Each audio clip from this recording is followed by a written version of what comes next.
Depuis maintenant plusieurs années, les juridictions sont engagées dans un vaste programme de modernisation de leur méthode de travail. Il s'agit du portail Internet du justiciable, du point visio-public, de la communication électronique, de la dématérialisation des procédures civiles et pénales, et bien sûr aussi de l'usage de la visioconférence. D'ores et déjà, beaucoup de choses bougent dans nos juridictions, tout particulièrement dans les juridictions du ressort de la Cour d'appel de Douai, où magistrats, fonctionnaires des greffes et auxiliaires de justice se mobilisent pour mettre progressivement en place ces nouvelles technologies. Tout cela, ce n'est pas après-demain, ce n'est pas demain, c'est maintenant.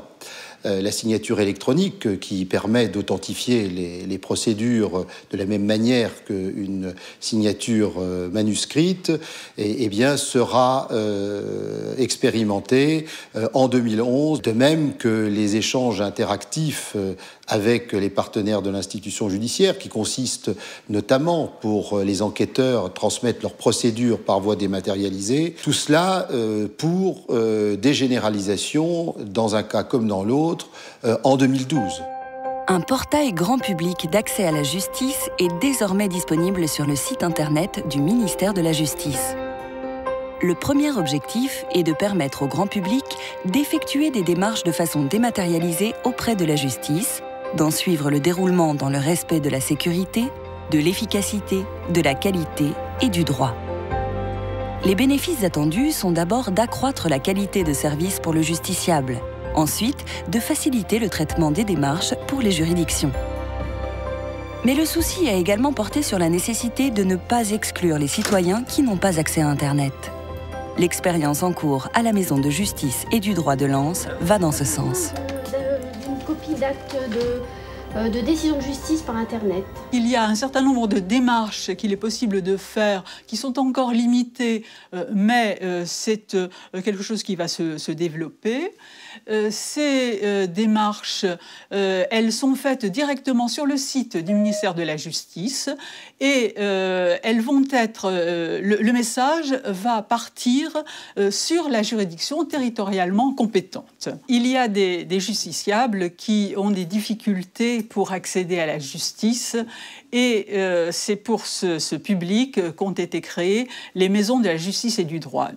C'est pour ce public que l'on a imaginé d'implanter une borne, un poste informatique sur lequel le greffier de la MJD va aider le justiciable à accéder au site du ministère et à effectuer ces démarches. Il y a un aspect pédagogique en même temps dans cette pratique. Et vous pouvez donc consulter sur le site du ministère, grâce à votre identifiant, l'avancée de la procédure. D'accord. Voilà. D'accord. Je vous remercie bien. Merci.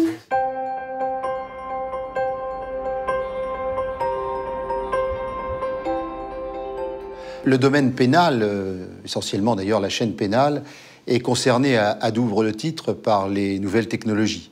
La numérisation et la dématérialisation des procédures et la visioconférence. Depuis 2 ans à Cambrai, nous recevons plusieurs heures avant chaque déferrement une copie dématérialisée des procédures gendarmerie via la boîte mail.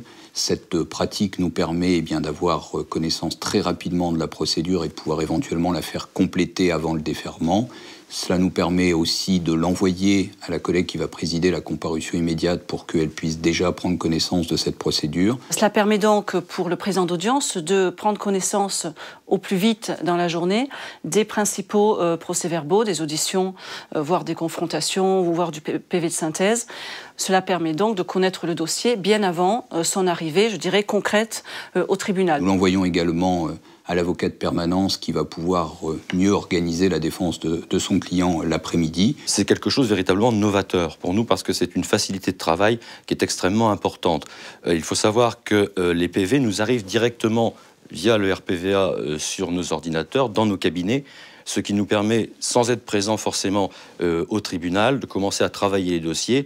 Et lorsqu'on arrive au tribunal et que l'on rencontre notre client, on a déjà connaissance du dossier et être plus efficace au niveau des stratégies de défense à mettre au point. Un gain de temps qui est appréciable dans la gestion de l'audience, qui est également appréciable en termes d'organisation, puisque lorsque le dossier, lui matérialisé, arrive avec le prévenu lors de son déferment devant le parquet, ce dossier peut être immédiatement accessible éventuellement par d'autres personnes qui en ont le besoin, soit par le parquetier lui-même qui peut rassembler toutes ces pièces. Le président d'audience a quant à lui déjà à sa disposition les PV essentiels et il a, si je puis dire, c'est l'expression, un petit peu une longueur d'avance dans la connaissance de la procédure. Et donc la comparution immédiate peut être prise beaucoup plus rapidement, les escortes restaient beaucoup moins longtemps dans le palais de justice, donc une efficacité, plus de sécurité et un plus grand respect des droits de la défense. Désormais, l'intégralité des procédures devrait être transmise de cette manière par les services de police et de gendarmerie. Et c'est notre nouvelle chaîne pénale Cassiopée qui nous permettra ces relations interactives. Dématérialisation dans le transfert des procédures, cela induira un travail différent pour les fonctionnaires, puisque dans les bureaux d'ordre des parquets, il n'y aura plus à saisir toutes les données des procédures, il suffira de les enregistrer et ensuite d'indiquer la décision du parquet, mais tous les éléments d'une procédure qui actuellement sont ressaisis ne seront plus ressaisis, ce qui accroîtra aussi la sécurité dans la transmission des données. Les procédures pénales dématérialisées présentent l'avantage d'une transmission sécurisée à tous les intervenants judiciaires dans un délai rapide. Un autre avantage, et non des moindres, est de faciliter le traitement des dossiers complexes et volumineux par l'utilisation de moteurs de recherche informatique performants. C'est ce que les juges d'instruction de la juridiction interrégionale spécialisée du tribunal de Lille utilisent désormais dans le cadre des procédures particulièrement lourdes de criminalité organisée. Nous sommes confrontés à la GIRS à des dossiers extrêmement volumineux et au problème du traitement de ces dossiers, à la manipulation de ces dossiers, puisqu'en interrogatoire, nous ne pouvons pas nous permettre de manipuler des tomes et des tomes. Et nous sommes aidés pour cela par la numérisation des dossiers, qui est en œuvre maintenant depuis presque 2 ans au sein du tribunal.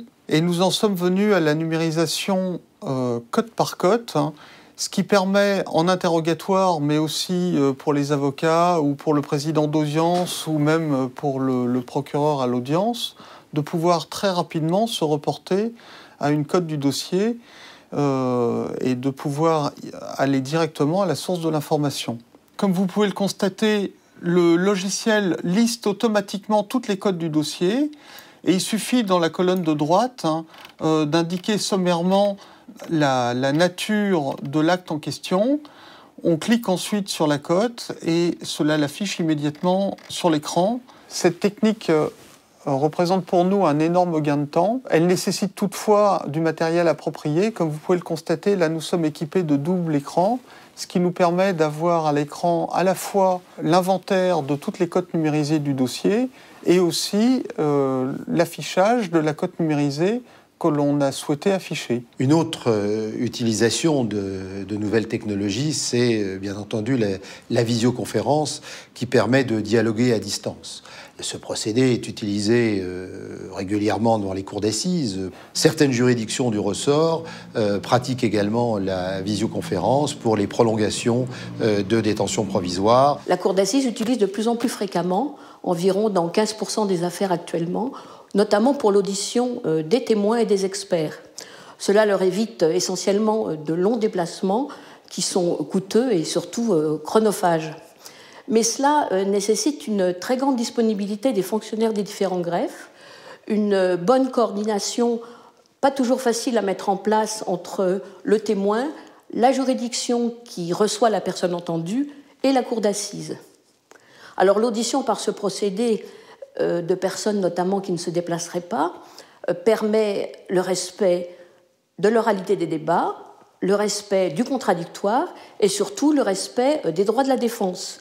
Tout accusé ayant, comme le prévoit la Convention européenne des droits de l'homme, le droit de pouvoir interroger ou de faire interroger tout témoin à décharge et à charge. La visioconférence est très précieuse parce qu'elle va nous permettre de surmonter cet obstacle et de finalement d'entendre des témoins ou des experts qui, si la visio n'existait pas,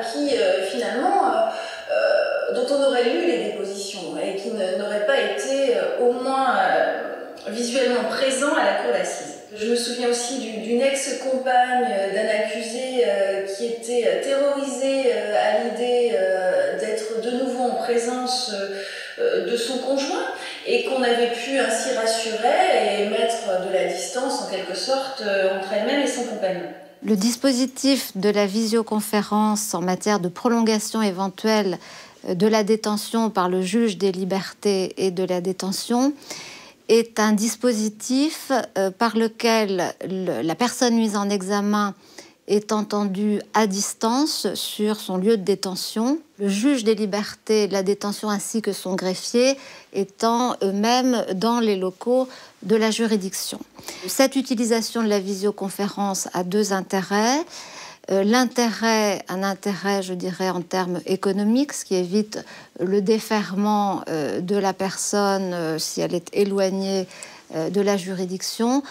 Par ailleurs, les avantages sont évidents en termes de sécurité puisque la personne n'est pas conduite dans les lieux de la juridiction. Donc l'utilisation de la visioconférence est une véritable révolution en ce qui nous concerne puisque ça permet surtout d'intervenir sans avoir son client à ses côtés. Ce qui est important, c'est qu'il faut savoir que nous pouvons refuser l'utilisation de la visioconférence pour un débat devant le JLD, soit parce que nous estimons qu'il est important que le client se présente, soit parce que notre client le souhaite.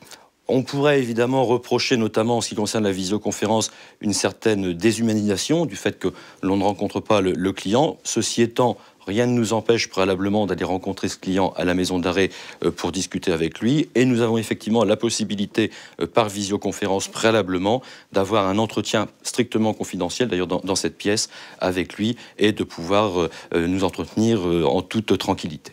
Une autre idée originale en matière de technologie, c'est l'utilisation du SMS pour reconvoquer les personnes déjà convoquées aux audiences correctionnelles de plaider coupable. On s'était aperçu que dans 10% des cas, les personnes convoquées par les policiers ou les gendarmes arrivaient sans avocat à l'audience de plaider coupable, et puis donc 10 autres % ne venaient pas du tout à l'audience.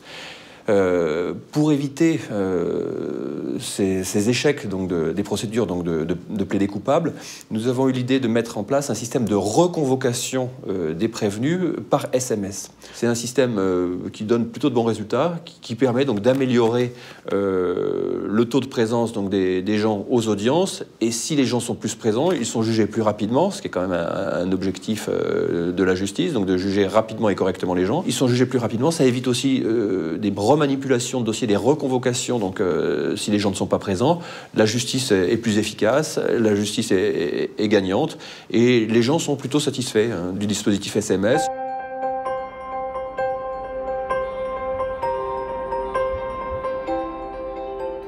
En matière civile, la communication électronique permet les échanges dématérialisés avec les auxiliaires de justice, avocats, avoués et huissiers, pour la saisine de la juridiction, la mise en état des affaires, ainsi que la délivrance des décisions.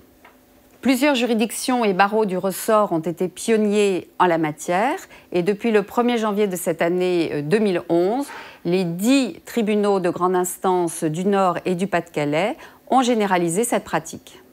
Nous allons maintenant vous présenter 3 pratiques de juridiction, celles du tribunal de Lille, de Boulogne et de Valenciennes. Dans le cadre du comité régional que nous avons mis en place en ce début d'année, nous harmonisons les pratiques pour parvenir progressivement à la suppression de la procédure papier. La mise en état électronique au tribunal de grande instance de Lille fonctionne depuis environ 2 ans. Elle participe à un meilleur fonctionnement et une accélération des procédures, dans la mesure où le magistrat va pouvoir être en relation directe avec l'avocat qui connaît parfaitement le dossier. Cela nous évite aussi une manipulation de dossiers importantes au greffe. On va sur recherche, messages à traiter, autres, et nous avons toute la liste des messages que les avocats nous transmettent pour les audiences. Donc, comme là, le 24 décembre à 12h13, Maître Mine nous a adressé un BL pour l'audience du 5 janvier. Donc moi, mon travail consiste à aller sur réservation.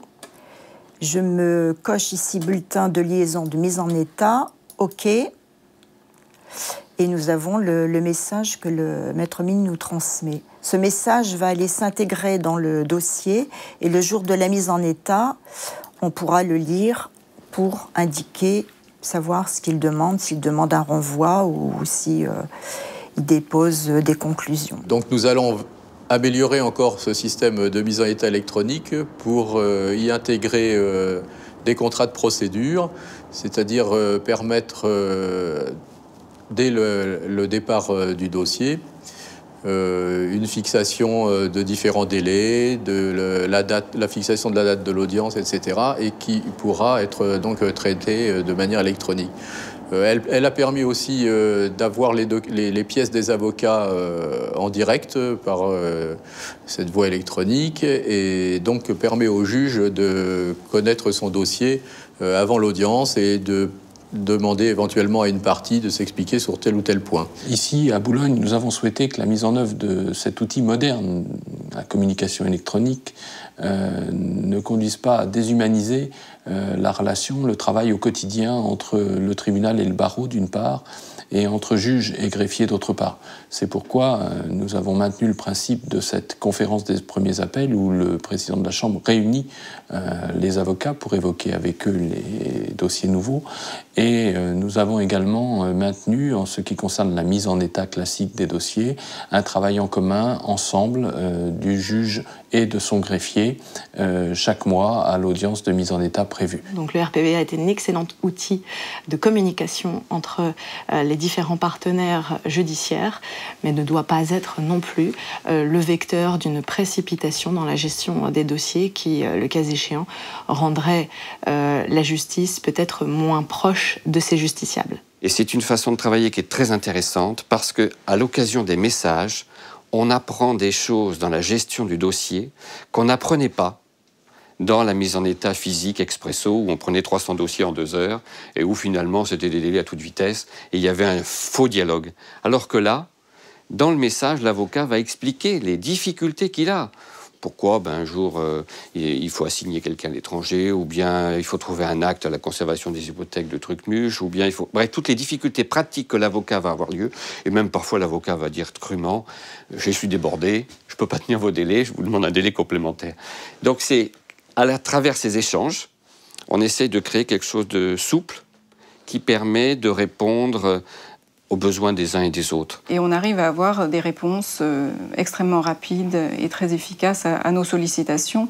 Et ça nous permet d'avancer et d'avoir vraiment une gestion très souple et très fine de chacun des dossiers selon son degré de complexité. Je crois que c'est ça le plus grand progrès par rapport à l'ancienne mise en état. Donc on avait une gestion un petit peu automatisée, très rapide, avec des informations données très succinctement pendant l'audience ou par le biais de bulletins de liaison qui ne permettaient pas d'avoir une gestion personnalisée, disons, de chaque dossier. Je suis depuis le premier jour convaincu de l'intérêt absolu de ce système, du gain de temps considérable qu'il est susceptible de générer, et surtout du gain de temps pour nos clients, les justiciables, dans la menée à bien des procédures.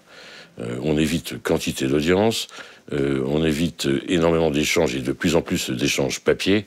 Quand je pense dans les dossiers où vous avez par exemple 7 ou 8 parties, la simple confection d'un échange de jeux de conclusion, c'est quoi? C'est 80 ou 150 ou 200 pages, j'en sais rien, d'activographie, il faut imprimer très rapidement avec les techniques actuelles, mais qui maintenant n'ont plus lieu d'être sur des supports physiques. Vous avez un avocat qui vous écrit un message et qui en même temps vous dit qu'il y a des problèmes et compagnie, mais en même temps, il vous adresse des conclusions. Donc c'est pas des conclusions écrites, hein. C'est des conclusions par Internet.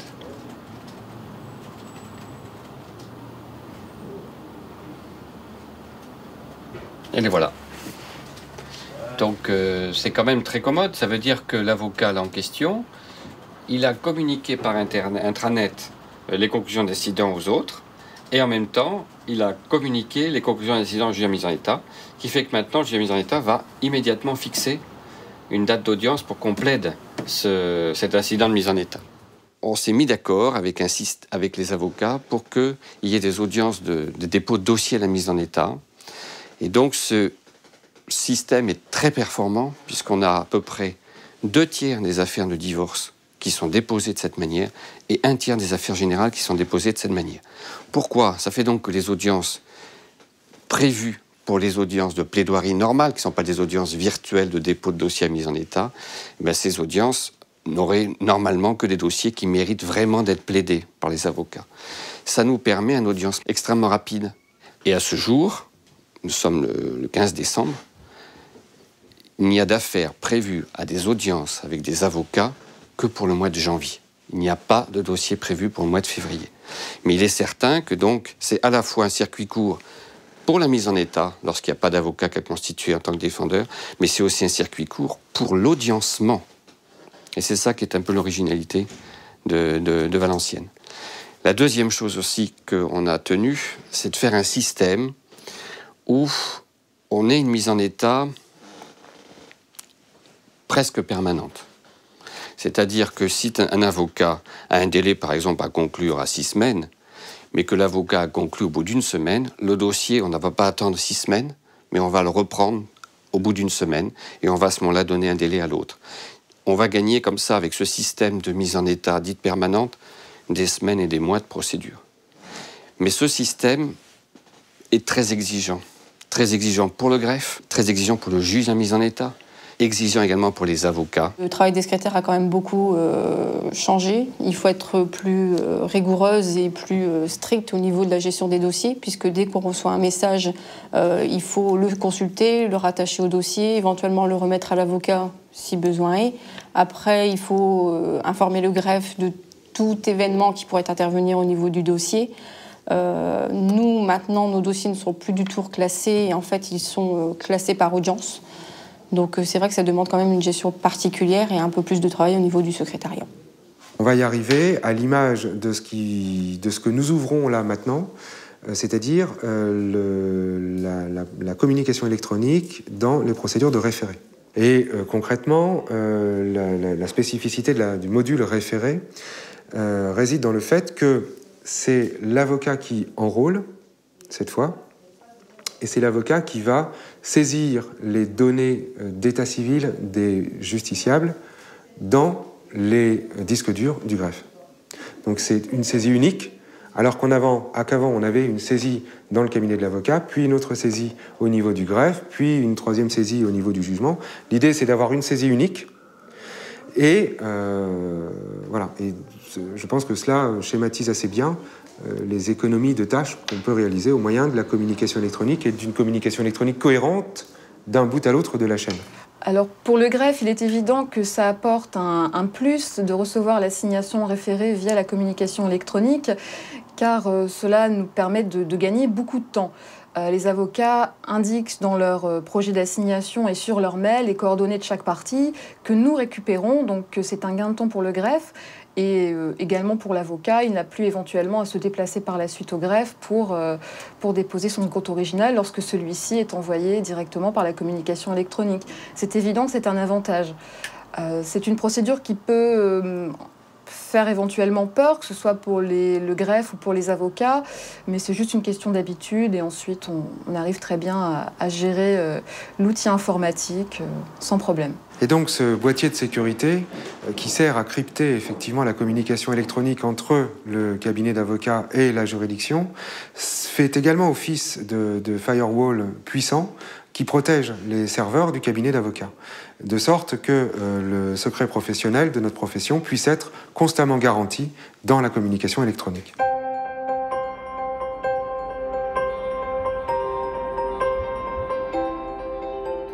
Je vais donc vous présenter le traitement informatisé des injonctions de payer qui est mis en place au tribunal d'instance de Lille depuis juin 2009.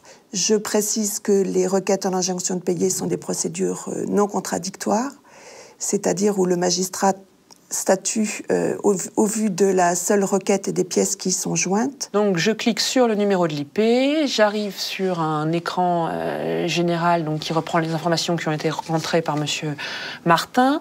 Si jamais il y a quelque chose qui ne me convient pas, je peux aller moi-même modifier les sommes qui ont été rentrées. Donc voilà ce que ça donne. On sort encore en termes de dématérialisation, effectivement, une ordonnance papier. L'étape suivante, donc, c'est la dématérialisation des requêtes, qui devraient donc pouvoir être enregistrées directement par l'huissier et transmises directement au tribunal, ce qui va entraîner un gain de temps assez important pour le greffe. S'agissant de la communication électronique en matière civile, il importe de préciser quelques points.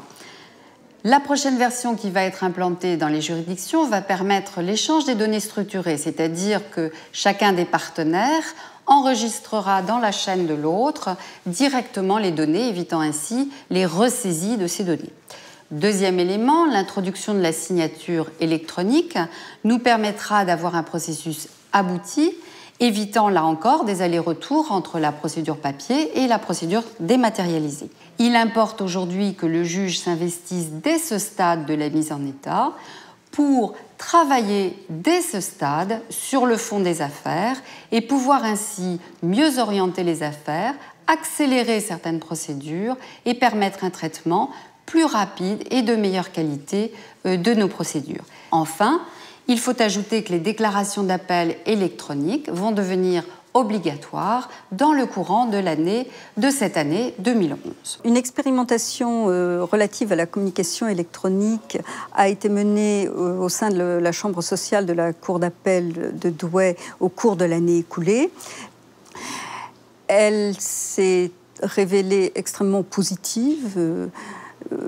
Elle a mis en lumière les possibilités d'accélération du traitement de certaines parties de la procédure. Je pense notamment à la déclaration d'appel, à l'échange des conclusions et à l'envoi des arrêts rendus au cabinet d'avocats. On procédait à l'envoi des décisions pour l'audience du mois de novembre. En moins de 5 minutes, 144 avocats auront les décisions dans leur boîte mail. Les avoués ont toujours été précurseurs en matière de communication électronique. Ce sont donc des avoués convaincus de longue date de l'intérêt de cette communication qui vont donc la mettre en œuvre. J'ajoute que cette communication doit, à mon sens, rester néanmoins un moyen et non une fin en soi, et qu'il me paraît important de préserver des échanges humains entre auxiliaires de justice et magistrats. Le développement des nouvelles technologies au sein des juridictions du ressort de la Cour d'appel de Douai, c'est donc aujourd'hui une réalité. Il importe désormais qu'ensemble, magistrats, greffiers et auxiliaires de justice modifient leur méthode de travail pour rendre encore plus opérationnels ces nouveaux moyens de communication, bien sûr, tout en préservant l'accès du citoyen à son juge, ainsi que le temps de l'écoute et de la réflexion nécessaire à toute prise de décision. Nous sommes effectivement déterminés à accélérer ce processus de modernisation de la justice et en tant que chef de cour, nous souhaitons mobiliser toutes les énergies, tous les moyens dont nous disposons, notamment les équipes du service administratif régional, au besoin en les renforçant, mais en conservant toujours à l'esprit que dans ce domaine judiciaire, la technique doit être nécessairement conciliée avec les valeurs de l'institution judiciaire et les libertés individuelles.